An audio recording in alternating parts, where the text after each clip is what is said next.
তার স্বামীর লোক পুরুষ স্ত্রী কিন্তু তার স্বামীর মূল জিনিসটা কেটে ফেলাইছে।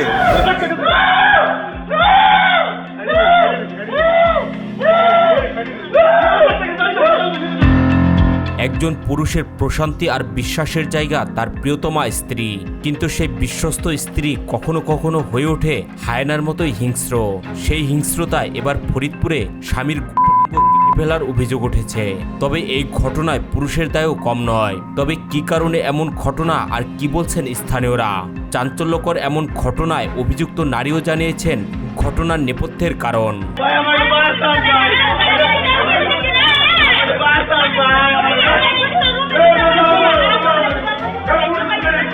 সোমবার 29শে জুন সকালে ফরিদপুরের ভাঙ্গা পৌরসভার হোগলাডাঙ্গা সদরদি গ্রামে ঘটে এই ঘটনা। আহত হানিফ ভাঙ্গা উপজেলার মানিকদহ ইউনিয়নের পুকুরিয়া গ্রামের রফিক শেখের ছেলে। অভিযুক্ত সুমাইয়া আক্তার তার তৃতীয় স্ত্রী। স্থানীয়দের ভাষ্য অনুযায়ী তারা ওই এলাকায় একটি ভাড়া বাসায় বসবাস করতেন। এই আপনার নাম কি?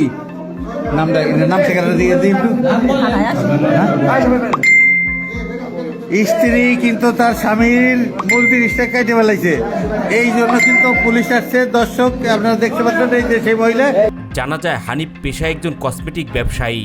প্রথম স্ত্রী মারা যাবার পর তিনি দ্বিতীয় বিয়ে করেন এবং সেই সংসারেও তার সন্তান রয়েছে। পরে ব্যবসার সূত্র ধরে পার্শ্ববর্তী নগরকান্দি উপজেলার এক প্রবাসীর স্ত্রীর সঙ্গে তার পরিচয় হয়। সেই পরিচয় থেকে প্রেমের সম্পর্ক গড়ে ওঠে এবং পরবর্তীতে এই নারীকে বিয়ে করে আলাদা বাসায় ভাড়া রাখেন বলে অভিযোগ রয়েছে। মাঝে মধ্যেই তিনি সেখানে সময় কাটাতে আসতেন।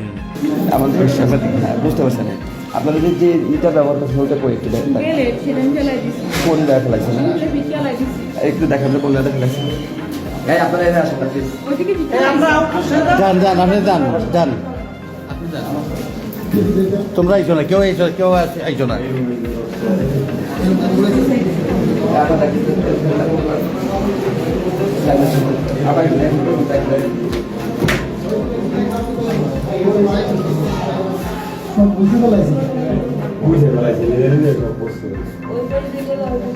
ওই পাশে পাওয়া যাবে।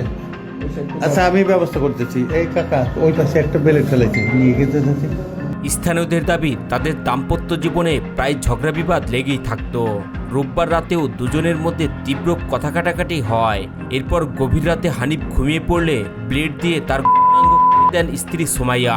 সকালবেলা ঘুরতে দেখি অনেক চিল্লে পরে জায়গায় এসে দেখি যে এক মহিলা বলে তার স্বামীর লোক পুরুষ মূলত আমি তাকে সকালবেলা এসে দেখি যে এক মহিলা তার স্বামীর কাইটা ফেলাইছে পারিবারিক ঝগড়াঝাড়ি নিয়ে।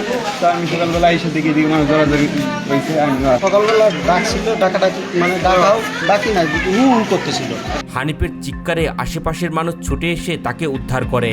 প্রথমে ভাঙ্গা উপজেলা স্বাস্থ্য কমপ্লেক্সে নেওয়া হয়। পরে অবস্থার অবনতি হলে তাকে ফরিদপুর মেডিকেল কলেজ হাসপাতালে স্থানান্তর করা হয়।